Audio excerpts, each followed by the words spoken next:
Los Angeles faces big challenges supplying water to its 4 million residents. We want you to be a part of this conversation, but first, you have to know the flow. You already know that water supports life on Earth, but did you know in 2012, Governor Brown declared water a human right?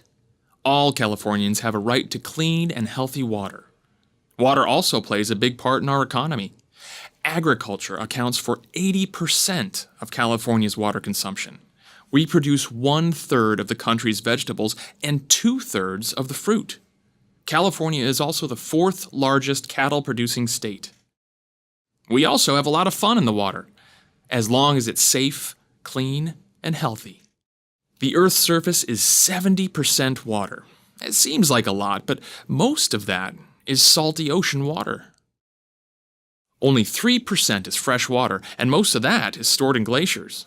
Less than 1% of fresh water is available to drink. For millions of years, our planet has moved water around through an amazing process called the water cycle. The sun heats up the ocean, causing evaporation. The water molecules condense in clouds, and eventually rain or snow falls from the sky.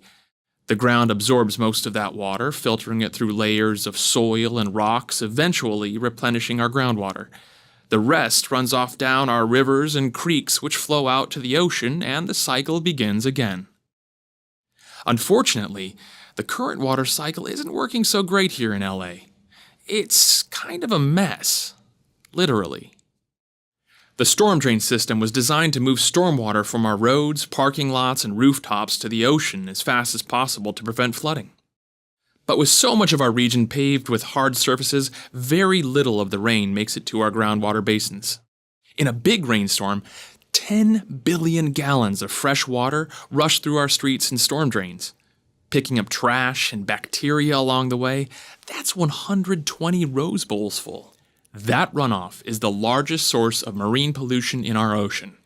It's also a huge loss of potential water in our very dry region.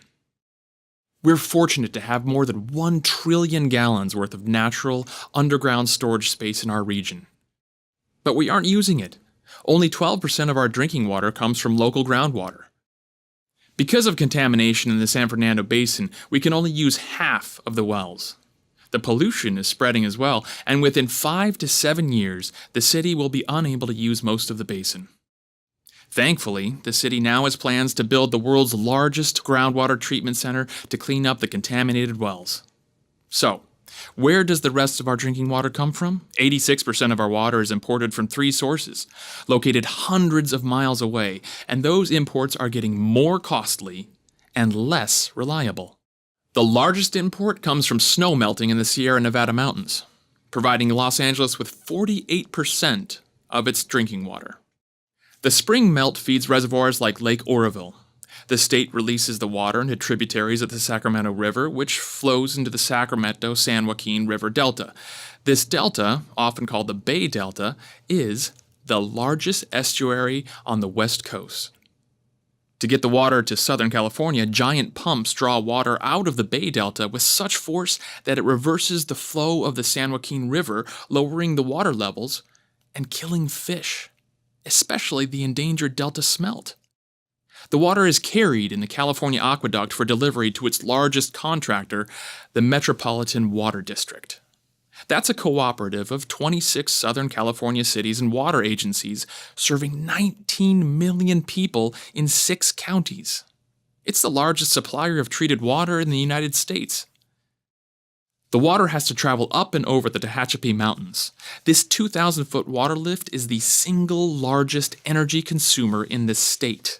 And, by the way, the cost of importing all that water from up north has gone up 84% in the last decade.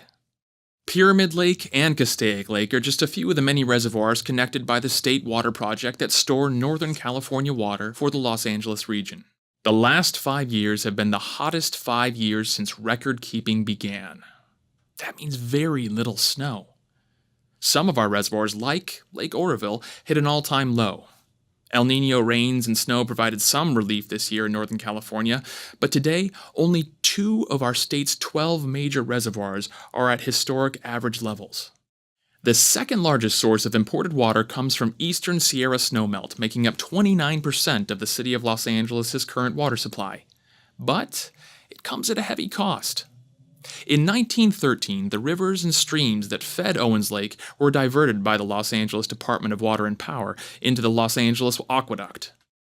With its source water diverted, Owens Lake levels started to drop, and by 1926 the lake was dry. This giant dust bowl caused serious air pollution. By 2013, Owens Lake had become the single largest source of dust pollution in the United States. The city of Los Angeles continues efforts to repair the damage, and now 57% of local water stays in the region. Finally, the Colorado River provides 9% of our drinkable water. This water comes from snowmelt from the Rocky Mountains. LA draws water off the Colorado River at Lake Havasu, and Lake Havasu is always full despite the drought. It's the law. But that means the upstream lakes that feed it, like Lake Mead, are draining dangerously to provide water to all the states that rely on Colorado River for their water. Unfortunately, Lake Mead is at an all-time low and draining fast. You may have noticed that all three imported water sources have something in common. Slow-melting snowpack is how we have traditionally stored water, gradually releasing it to meet our summer water needs. But climate change has changed all of that. We now see rain where we once saw snow. As the average temperatures increase, snows melt earlier and faster, overwhelming our storage capacity. By the next decade, loss of snowpack in the Sierras and Colorado River Basin is likely to threaten more than 40% of Southern California's water supply. There is one more big problem with importing so much of our water. All three of these imported water sources cross the San Andreas Fault, leaving our supply susceptible to severe threat if a major earthquake hits. After all the effort and expense to bring water to Los Angeles, there's this alarming fact. 60% of all that precious potable water is used to irrigate our yards. 6 out of every 10 gallons of water we use goes to watering lawns in a very arid region. But what about the water we use inside our house? Where does that go? To sewage treatment plants like LA's massive Hyperion plant. Each day, Hyperion sends 230 million gallons of highly treated wastewater into the sea. It's a major waste, as the sea certainly doesn't need the water, and we could be reusing that water instead. Right now, we only recycle about 2% of our treated wastewater, and only for landscape, irrigation, and industrial processes.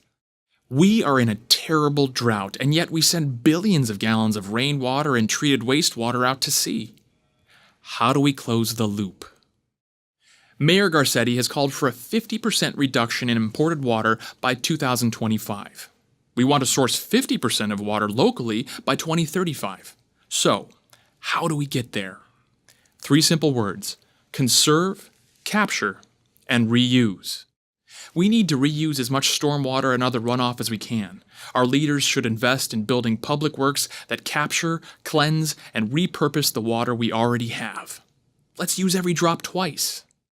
In our neighborhoods, we need to prevent stormwater from rushing out into the street and uselessly to the ocean. Take your average home. A 1,000 square foot roof can generate more than 9,000 gallons in an average year. Check out waterla.org to find out all the ways you can help. Ask your elected officials to support green streets and other ways to prevent stormwater from going out to sea. Conserve water however you can. Of course, take shorter showers, but also install rain barrels if you have a yard. Trade your thirsty lawn for California native plants. Did you know the average Angelino uses 63 gallons per day? Come on now, we can bring that down. Let's aim for 55. Visit SaveTheDropLA.com for more ideas. Check out the Groundwater Replenishment Project. The city's plan to replenish groundwater with recycled water will supply 90,000 homes per year. It is a great start. The future of water is local. Shrinking our reliance on imported water and investing in local water on a personal and a municipal level will make our region safer and healthier. Let's close the loop. You can help us increase political will to make water a priority in our region. We need to invest in projects that build a secure, climate-resilient water supply for Los Angeles. Let's be smarter about using and reusing the water we already have. Stay informed, talk to your neighbors, lead by example, share information, and encourage our local leaders to do the right thing. We love local food, local schools, local beaches. Now, we need to support local water. For more information about having a Know the Flow educator present to your school, club, or class, visit knowtheflow.la.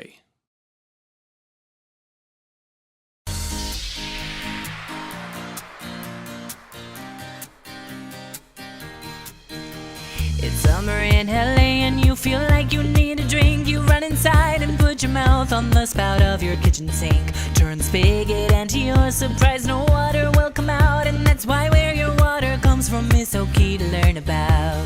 Some starts on a mountain top as snow that's melting drop by drop. But someday soon the snow won't be a good source for you and me. So know the flow.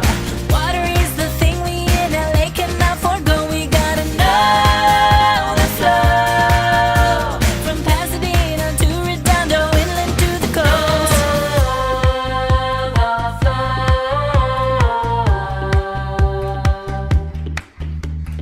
From the river, water flows into an aqueduct. And if we ever lost those, yeah, that would really, really suck. One big quake and all our aqueducts could just go bust. And then all of LA's water would pour out into the dust. In this city every day 10 million gallons flow down the drain. But when it rains 10 billion more flow out to sea. That